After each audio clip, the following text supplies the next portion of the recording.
வணக்கம் மாணவர்களே. இந்த வீடியோவில் 8ஆம் வகுப்பு கணிதம் அலகு 7 தகவல் செயலாக்கம் பயிற்சி 7ல் 3ல் 6, 7, 8, 9 இந்த 4 கணக்குலையும் இந்த ஒரே வீடியோவில் பார்க்க போகிறோம். முதல்ல 6வது கணக்கு பாருங்க. பிரவீன் சமீபத்தில் வாங்கிய புதிய இருசக்கர வாகனத்தின் பதிவு எண்ணை பெற்றார். இங்கு அதன் கண்ணாடி பிரதிபலிப்பு கொடுக்கப்பட்டுள்ளது. சரியான பதிவு எண்ணிற்குரிய கண்ணாடி பிரதிபலிப்பினை காண்க. பாருங்க, பிரவீன்றது ஒரு பைக் வாங்கியிருக்காரு. அந்த பைக்கோட ரிஜிஸ்ட்ரேஷன் நம்பர் இங்கே இருக்குது. இதை கண்ணாடியில் பார்க்கும்போது பிரதிபலிப்பு பண்ணி இங்கே 4 இது கொடுத்துருக்காங்க. எது கரெக்ட்னு நம்ம கண்டுபிடிக்கணும். இதில் எது கரெக்ட்னா இந்த 3வது இருக்குது இல்லையா, இதுதான் கரெக்ட். 3வது இதுதான் கரெக்ட். எப்படி? நான் உங்களுக்கு கண்ணாடி வச்சு காமிக்கிறேன் பாருங்க. கண்ணாடி வச்சுனா இந்த கண்ணாடியில் தெரிகிற மாதிரியே உங்களுக்கு தெரியும் பாருங்க. இந்த கண்ணாடியில் கொஞ்சம் நல்லா பாருங்க. கண்ணாடியில் தெரிய மாதிரி தங்க பாருங்க. டீ பாருங்க, கரெக்டாக அந்த கண்ணாடியில் எப்படி இருக்கோ அதே மாதிரி இருக்கும். இந்த எண் பாருங்க, எண்ணு இந்த கண்ணாடியில் எப்படி இருக்கோ அதே மாதிரி இருக்கும். அதுக்கடுத்து 1 பாருங்க, இந்த 1 வந்து கண்ணாடியில் எப்படி இருக்கோ அதே மாதிரி இருக்கும். அது 2 பாருங்க, 2 இந்த கண்ணாடியில் எப்படி இருக்கு பாருங்க. நீங்கள் கண்ணாடி கூட வச்சு பாருங்க. இந்த மாதிரி கண்ணாடி வச்சு பாருங்க, உங்களுக்கு தெளிவாக தெரியும். பாருங்க, கண்ணாடியில் எப்படி இருக்கோ அதே மாதிரி இருக்கு. ஹச்சும் பாருங்க, கண்ணாடியில் எப்படி இருக்கோ அதே மாதிரி இருக்கணும். அதுக்கடுத்து 2 பாருங்க, 2வும் எப்படி இந்த கண்ணாடியில் எப்படி தெரியுதுன்னு பார்க்கணும், அதே மாதிரி இருக்கணும். 8 பாருங்க, கண்ணாடியில் இருக்க மாதிரியே இருக்குது. 9 பாருங்க, கண்ணாடியில் எப்படி தெரியுது பாருங்க, அதே மாதிரி தான் இருக்கணும். அதே மாதிரி தான் இருக்கணும். நீங்கள் கண்ணாடி வச்சு தெளிவாக பாருங்கள், உங்களுக்கு இந்த இதுதான் கரெக்டான ஆன்சராக வரும். சரியா? 6 முடிச்சிட்டோம். அதுக்கடுத்து 7 பார்க்கலாமா பாருங்க.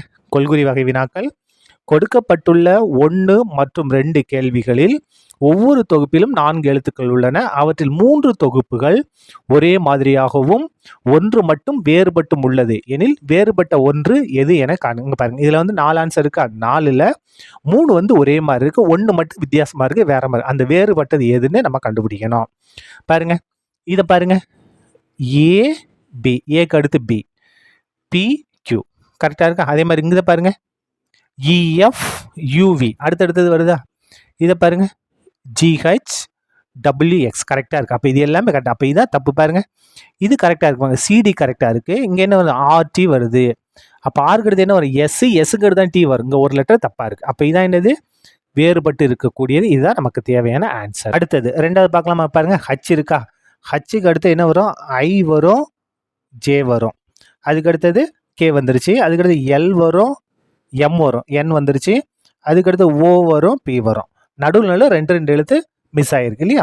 அதுக்கடுத்து பாருங்க, ஐ இருக்குது, ஜே வரும், கே வரும், எல் வந்துருச்சு, எம் வரும், என் வரும், ஓ வந்துருச்சு, பி வரும், கியூ வரும், ஆர் வந்துருச்சு. இதை பாருங்க, ஜே இருக்கா? ஜேக்கு அடுத்து என்ன வரும்? கே வரும், எல் வரும், எம் வந்துருச்சு. அதுக்கடுத்து என் வரும், ஓ வரும், பி வந்துருச்சு. அதுக்கடுத்து கியூ வரும், ஆர் வரும், எஸ் வந்துருச்சு. இதை பாருங்க, ஏ இருக்கா? அப்போ பி வரும், சி வரும், டி வந்துருச்சு. அதுக்கு டிக்கு அடுத்தது இ வரும், எஃப் வரும், இங்கே என்ன இருக்குது? ஜி இருக்குது. அதுக்கு அடுத்தது ஹச் வரும், ஐ வரும். இது பாருங்க, 4மே கரெக்டாக தான் இருக்குது. நமக்கு புக்குக்கு பின்னால் இதான் ஆன்சராக கொடுத்துருக்காங்க. அப்போ பாருங்கள், இந்த கடைசி எழுத்து நம்ம கண்டிப்பாக என்னவா இருக்கணும்? ஐயா இருக்கணும். ஐயா இருந்தால் தான் ஏக்கும் டிக்கும் நடுவில் 2 எழுத்து, டிக்கும் ஜிக்கும் இடையில 2 எழுத்து, ஜிக்கும் ஐக்கும் இடையில ஒரே ஒரு எழுத்து வரும். என்ன அந்த இடத்துல தெளிவாக எழுதிருமா பாருங்க. இந்த இடத்துல என்ன மாற்றிக்கணும்? இதை நீங்கள் ஐன்னு மாற்றிக்கணும். இதை வந்து ஐன்னு மாற்றினாதான் கரெக்டாக வரும்.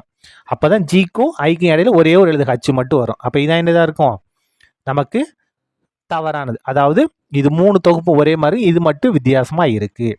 இதுதான் நமக்கு ஆன்சராக இருக்கும். சரியா? அதுக்கடுத்து வாங்க 8வது பார்க்கலாமா. எழுத்துக்களின் தொகுப்பு ஒன்று கீழே கொடுக்கப்பட்டுள்ளது. ஒவ்வொரு எழுத்துக்கும் தனித்தனியே எண் குறியீடு வழங்கப்பட்டுள்ளது. இத்தொகுப்பு எழுத்துக்களை இடம்பெயர்த்து மாற்றியமைத்தால் பொருளுள்ள வார்த்தை கிடைக்கும். அதன்படி புதிதாக கண்டுபிடித்த வார்த்தைக்கான எண் குறியீட்டை காண்க. இப்போ பாருங்க, இந்த இது இருக்கு இல்லையா?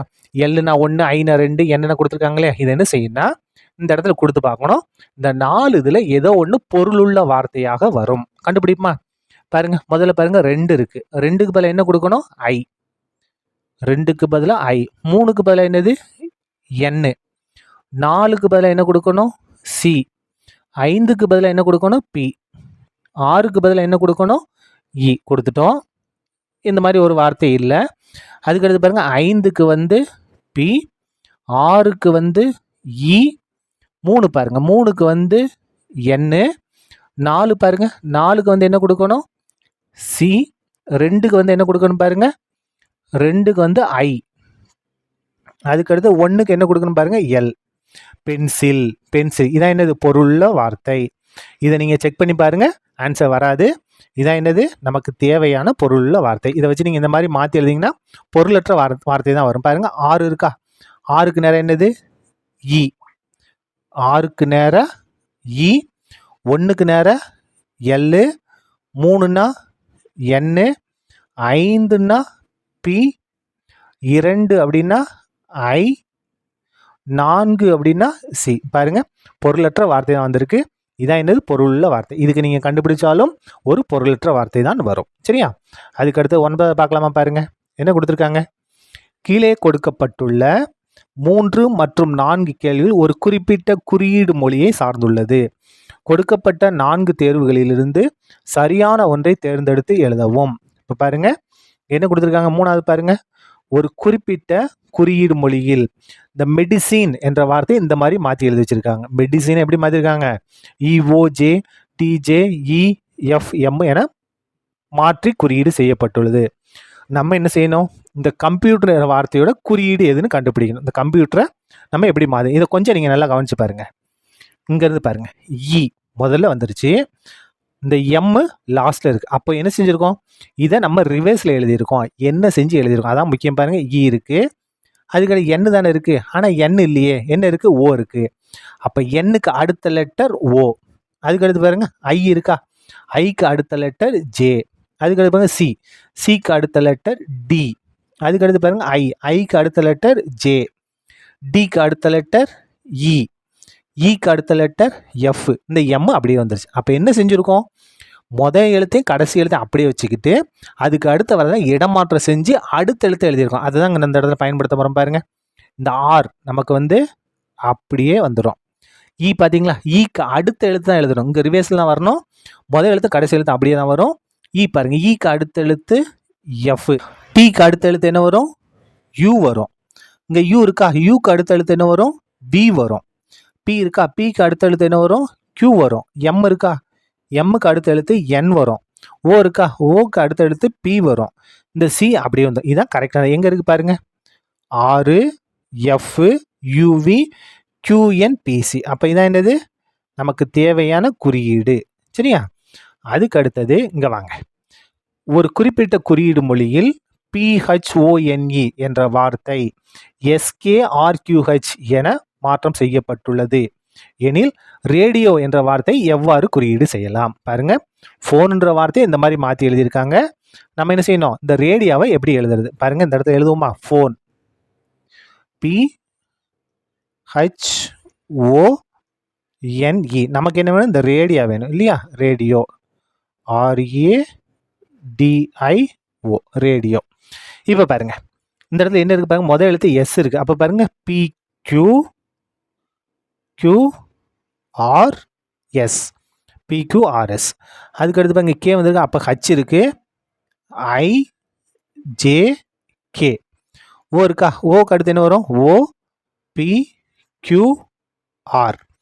என் இருக்கா, எண்ணுக்கு அடுத்து என்ன வரும், MNO, எண்ணுக்கு அடுத்து OPQ. அது இ இருக்கா, ஈக்கு அடுத்து என்ன வரும், FGH. கரெக்டாக வந்துருச்சா பாருங்க, SKRQH வந்துருச்சு. அப்போ என்ன செய்யணும், இதில் முதல் எழுத்துலேருந்து 2 எழுத்தை விட்டுட்டு எழுதுறோம். இங்கே பாருங்க, ஆர் இருக்கா, ஆருக்கு எடுத்து என்ன வருமா, எஸ் வருமா, RS, எஸ் நல்லா போடுவோம்,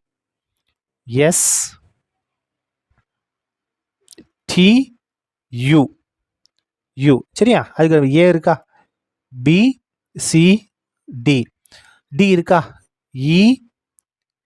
EFG, ஐ இருக்கா, ஐக்கு அடுத்து என்ன வரும், JKL. ஓ இருக்கா, PQR. அப்போ பாருங்க ரேடியோ, இதுக்கான குறியீடு என்ன, UDGLR. இங்கே இருக்கு பாருங்க, UDGLR. இதான் என்னது, நமக்கு தேவையான ஆன்சர். இதோட இந்த கணக்கும் முடிந்தது. நன்றி.